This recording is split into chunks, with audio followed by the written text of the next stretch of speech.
faithfully delivering value, interpreting great books worldwide. Hello, this is Sally's Book Club. Today I'm going to interpret for you the book The Great Righteousness in the Yongzheng Reign by American sinologist Jonathan Spence. Awakening of the Lost. Previously on Sally's Book Club, we covered Theng Erkung's biography of Yongzheng, but Jonathan Spence's approach is totally different, starting from minor figures and small events. Like his other book we introduced before, The Death of the Imperial Family, which features almost all minor characters, showcasing Spence's signature style of revealing big themes through small stories. Today's book, The Great Righteousness, Awakening of the Lost in the Yongzheng Reign, also starts with a minor figure, a scholar named Zeng Jing, but involves his interactions with the major figure, Emperor Yongzheng. So this book has an alternative title, The Emperor and the Scholar. Its original English title is chosen by the book, literally meaning The Crime of Rebellion from a Book. The title clearly shows it's about a rebellion case. This refers to the Zeng Jing rebellion case during Emperor Yongzheng's reign in the Qing Dynasty. In 1728, the 6th year of Yongzheng's reign, there was a scholar named Zeng Jing. Exposed to radical thinker Lu Liang's ideas, he secretly plotted to overthrow the Qing. But as a mere scholar, Zeng urgently needed allies, so he targeted Yue Zhangqi, the powerful governor-general of Shanxi and Gansu, who commanded heavy troops. He sent his student Zhang Shi to Shanxi with a letter for Yue Zhangqi. The letter accused Yongzheng of 10 crimes: patricide, matricide, fratricide, killing brothers, greed, bloodlust, questioning his legitimacy, calling Qing rulers barbarians, urging Yue to lead rebellion and restore Han Chinese glory. Zeng believed Yue descended from Song Dynasty's anti-Jin hero Yue Fei, certain he'd continue his ancestors' legacy by rallying Han Chinese against Qing. But terrified upon receiving it, Yu interrogated Zhang Shi while reporting immediately to Emperor Yongzheng. Zhang Shi soon implicated Zeng Jing, who was quickly captured. During the trial, Emperor Yongzheng personally debated with Zeng Jing and ultimately persuaded him.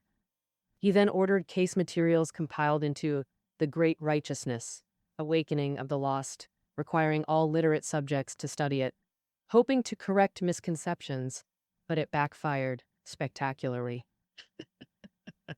The public was actually more fascinated by royal gossip, spreading it like wildfire. After Emperor Yongzheng's death, his successor, Emperor Qianlong, banned The Great Righteousness, Awakening of the Lost, and executed Zeng Jing. That's the general overview of the Zeng Jing rebellion case. The book, The Great Righteousness in the Yongzheng Reign, draws on extensive historical records, using Jonathan Spence's signature storytelling to objectively recount the case's details, and the compilation of The Great Righteousness, Awakening of the Lost, blending logic with bold inferences to reveal the inner states of those involved. Take Yu Zhangqi, for example. He was terrified after receiving the letter because it listed 10 major crimes of the emperor, like patricide, matricide, fratricide, killing brothers, executing loyalists, employing traitors. It was utterly treasonous and shocking to anyone. But after careful thought, Yue Zhangqi realized more problems. Such a treasonous letter would be best if he read it alone and secretly disposed of it. But several people had already seen the letter delivered to him. So, if he wanted to interrogate the messenger, he must have others present, or he couldn't clear himself. Moreover, as a descendant of Yue Fei, there were rumors among the people that he wanted to rebel, and Emperor Yongzheng's favoritism towards him also stirred jealousy among many Manchu nobles and Han officials. Thus, to avoid losing the emperor's favor, he needed to handle it extra carefully. So, Yue Zhangqi had people secretly listen from an adjacent room during his interrogation of Zhang Shi. Right after, he urgently reported to Emperor Yongzheng, saying he planned to send the letter but fearing its content didn't act rashly, instead sealing it with Manchu officials. He also stated that the interrogation had witnesses, and since he wasn't skilled at it, he hoped to send Zhang Shi to Beijing for interrogation by the emperor's trusted agents. By doing this, he showed loyalty while also shirking responsibility to avoid getting tangled in trouble. So, what did Emperor Yongzheng think? Yongzheng was an impatient, suspicious, and stubborn person. After fierce struggles with his brothers, he inherited the throne from Emperor Kangxi. The throne was hard-won. He felt someone must resent him and want to kill him, and he didn't hold back, especially against his brothers. Why? This made many people even more convinced his throne was usurped. Rumors spread widely, fueling Emperor Yongzheng's paranoia about potential rebellions. So, upon learning about Zeng Jing, he was initially shocked, but quickly decided to follow the clues and get to the bottom of it. He felt it was crucial to uncover the mastermind quickly. So first, he lavishly praised Yue Zhengji and even offered advice in his directives, hoping Yue could trick Zhengxi into revealing more. And Yue truly had some tricks up his sleeve. Following imperial instructions, he sweet-talked Zhengxi, swearing he'd join their cause. This got Zhengxi so excited he revealed the mastermind, his own teacher Zeng Jing. Emperor Yongzheng then dispatched officials, Juelo and Hailan from the bordered White Banner, Ministry of Justice Vice Minister Heng Yilu, and Henan Governor Wang Gudong to interrogate Zeng Jing. This Zeng Jing was from Yongzheng, Hunan.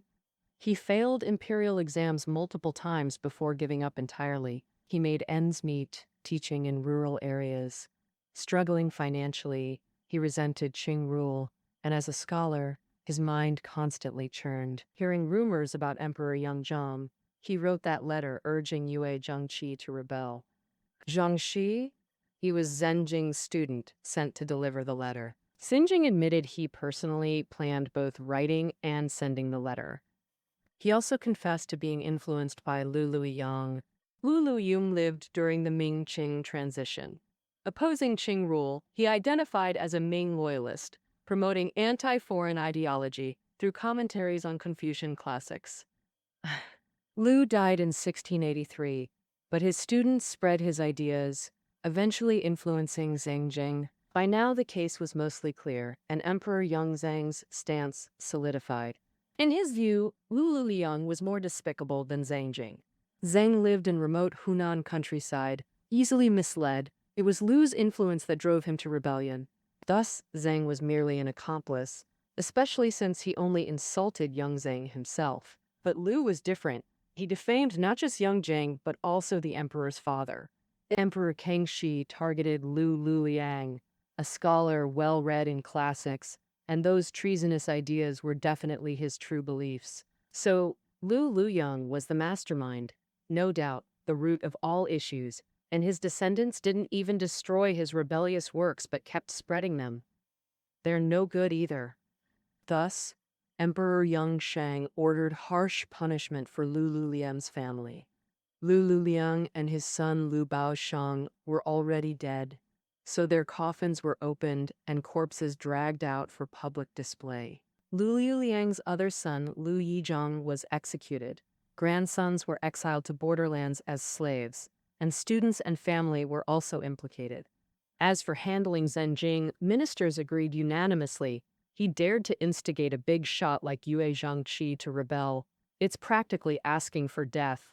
So they suggested executing Zeng Jing by slow slicing and wiping out his whole family. But Emperor Yongzheng didn't see it that way.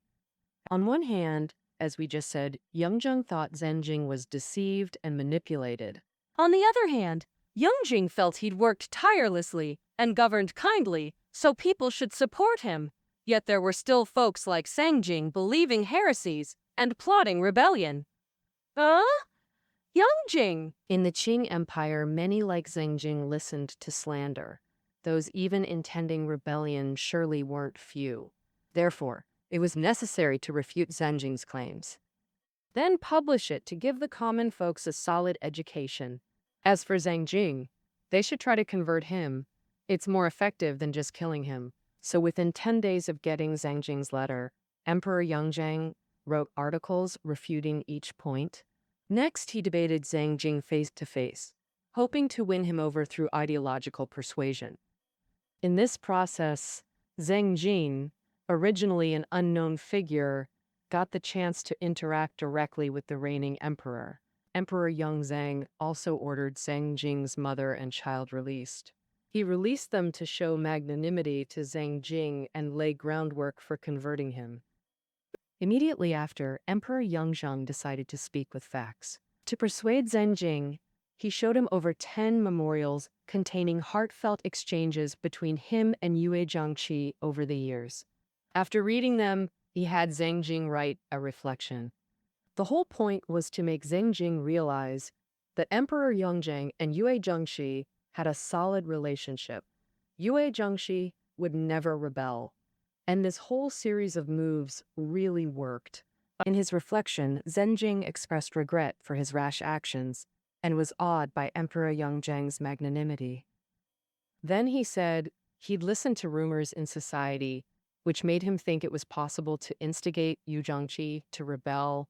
This pleased Emperor Yongzheng, who felt his initial goal had been achieved. Next, he wanted Zeng Jing to know how hard he worked. He ordered some documents he'd annotated to be selected for Zeng Jing to read and excerpt. After reading them, Zeng Jing realized that Emperor Yongzheng even caught typos. So meticulous and responsible. Moreover, he was totally dedicated to his work, a good emperor. Zeng Jing thought he himself was uneducated and ignorant before actually believing those street rumors. After this whole series of moves, Zeng Jing's views changed dramatically. But it wasn't enough. Emperor Yongzheng believed he had to make Zeng Jing understand thoroughly from the ideological level. For this, he personally appeared, using a format where he asked questions and Zeng Jing answered to persuade him. Emperor Yongzheng's explanation focused mainly on two aspects. First, he denied Lu Luliang's identity as a Ming loyalist. He believed Lu Luyang had passed the Qing imperial exams and become a scholar. This showed that Lu Luyang had already accepted Qing rule. Since that was the case, yet he promoted anti-Qing ideas, he was a fickle villain, and such a person's claims couldn't have any value. Next, he focused on explaining his views on the so-called Yixia distinction. The so-called Yixia distinction was an ancient Chinese ethnic concept, believing that peoples are divided into Yi and Xia. The so-called Yi were barbaric peoples in remote areas, while Xi were advanced peoples in developed regions. Advanced peoples should be respected, barbaric ones despised, and they should avoid contact to prevent negative influences. Lu Luyang's anti-Qing ideology was based on this concept. He saw Qing rulers as barbarians, unworthy to rule the world. Against this concept, Emperor Yongzheng believed that so-called barbarism and advancement are relative. For example, ancient figures like Shun and King Wen of Zhou were from very remote areas. If judged by the Yixia distinction, they belonged to barbarian peoples. Yet they actively developed themselves. Finally, he ruled the world and became a sage king celebrated throughout the ages. Since they could do it, why say that Qing rulers definitely couldn't? Moreover, the Ming Dynasty also fell due to poor governance, causing people to suffer, and was destroyed by Li Zicheng's peasant rebellion army. After the Qing Dynasty ruled, for decades they worked diligently, resulting in efficient governance and social harmony, with people living peacefully, so Qing rule was legitimate magic. If you ignore these facts and just stubbornly cling to the dogma of Yixia distinction, isn't that too pedantic? After this debate, Zeng Jing was thoroughly convinced in his thinking, expressed sincere repentance, and even wrote an article titled Return to Benevolence. Since Zeng Jing had sincerely repented, they could compile the relevant materials and distribute them to properly educate the people. Thus, in 1729, the second year after the incident, Emperor Yongzheng ordered the materials related to the Zeng Jing case to be compiled into a book, titled The Great Righteousness, Awakening of the Lost. The so-called Great Righteousness refers to the righteousness between ruler and subject. In Yongzheng's view, the righteousness between ruler and subject should transcend the Yi-Sha distinction, and awakening of the lost literally means Zeng Jing, the person in the rebellion case, awakening from confusion. The Great Righteousness, Awakening of the Lost, is divided into several volumes. The first volume criticizes Zeng Jing's views in the letter, then shifts to dialogues between Emperor Yongzheng and Zeng Jing. The main content of the dialogues we've already covered. Until the end of the second volume, the book maintains this format. The beginning of the third volume is also mostly dialogues, but with other officials asking the questions. From page 52 of this volume, the content shifts to discussions between Emperor Yongzheng and his ministers on how to handle the case.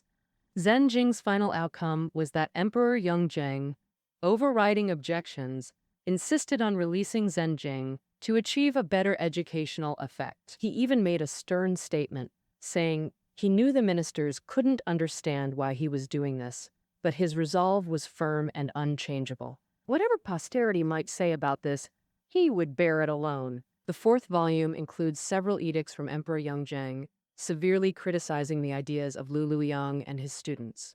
And this also shows that Emperor Yongzheng truly hated Lu Luoyang throughout the book, and it concludes with Zeng Jing's article titled Return to Benevolence. This was actually intended to contrast Zeng Jing's final attitude with his initial views recorded in the first volume, showcasing his ideological transformation to educate the people. The book's done. Emperor Yongzheng ordered it distributed nationwide so folks could read it properly. Meanwhile, every local academy, the top institution, must also have a copy so future students can read it. If anyone slacks off distributing it, they must be punished severely. But that ain't enough. Emperor Yongzheng also had the key players speak firsthand. Zeng Jing and Zhang Shi were sent to Hunan and elsewhere to lecture as role models.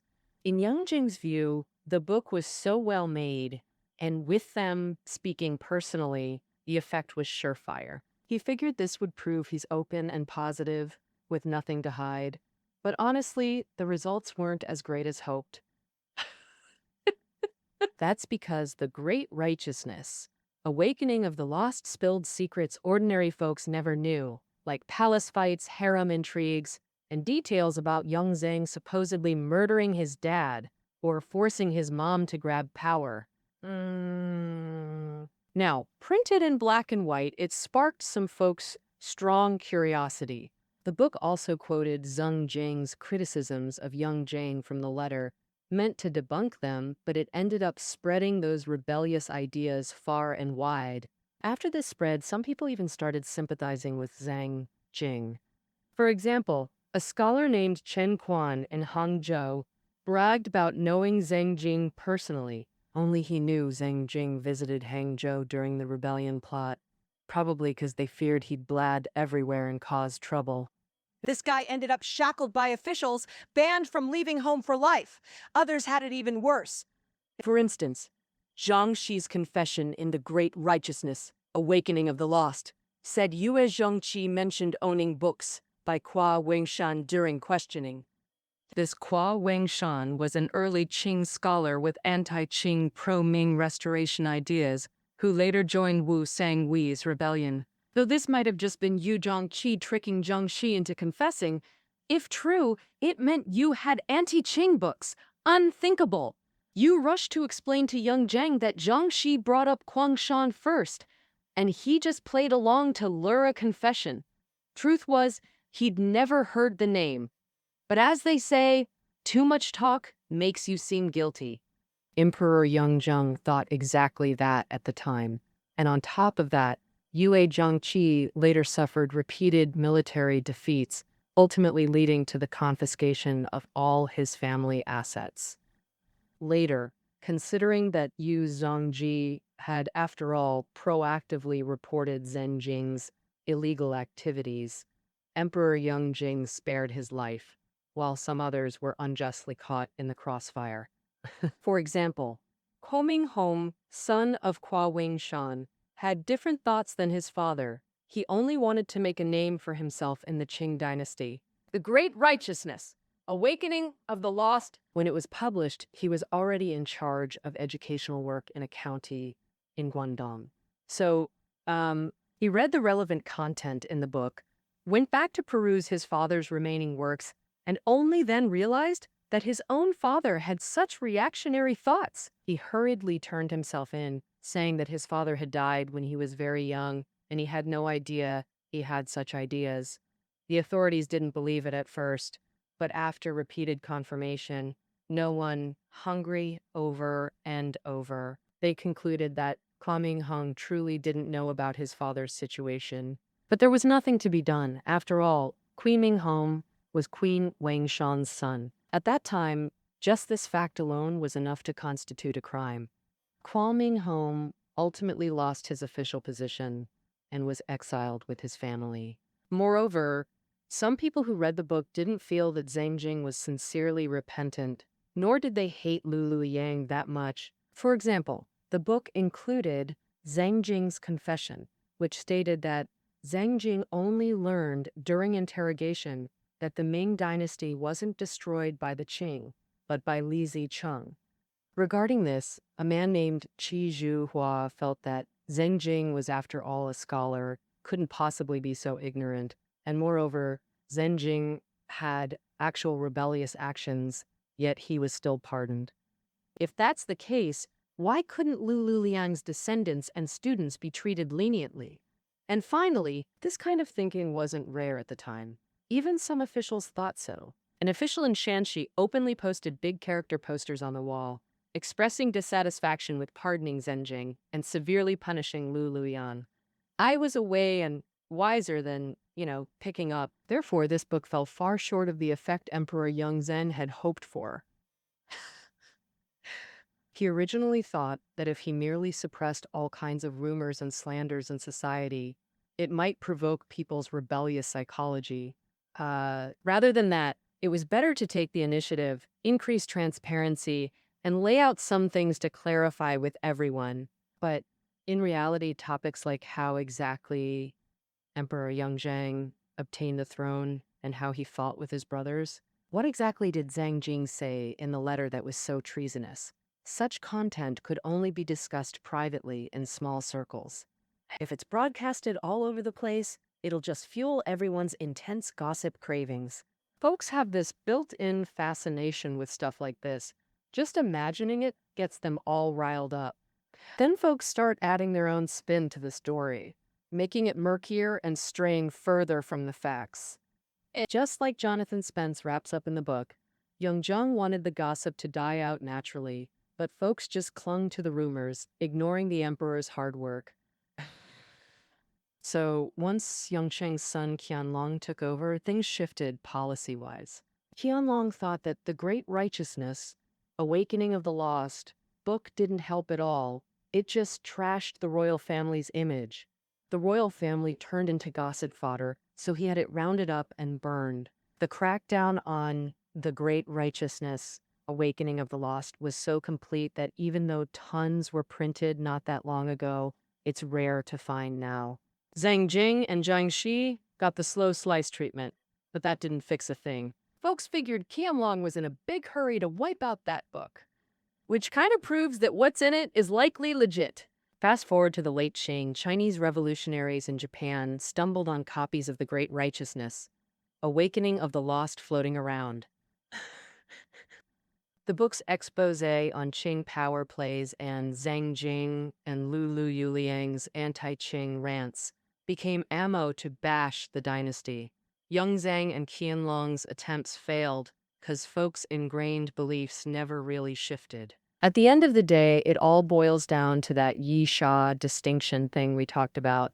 Folks back then saw the Ming as super advanced. How'd it get taken over by the primitive Qing? So deep inside, people kind of resented the Qing and loved gossiping about bad stuff about them. This book also gave a fresh take on Qing cultural policies. For The Great Righteousness, Awakening of the Lost, Yongzheng debated Zeng Jing using Confucian ideas like ruler-subject loyalty stuff.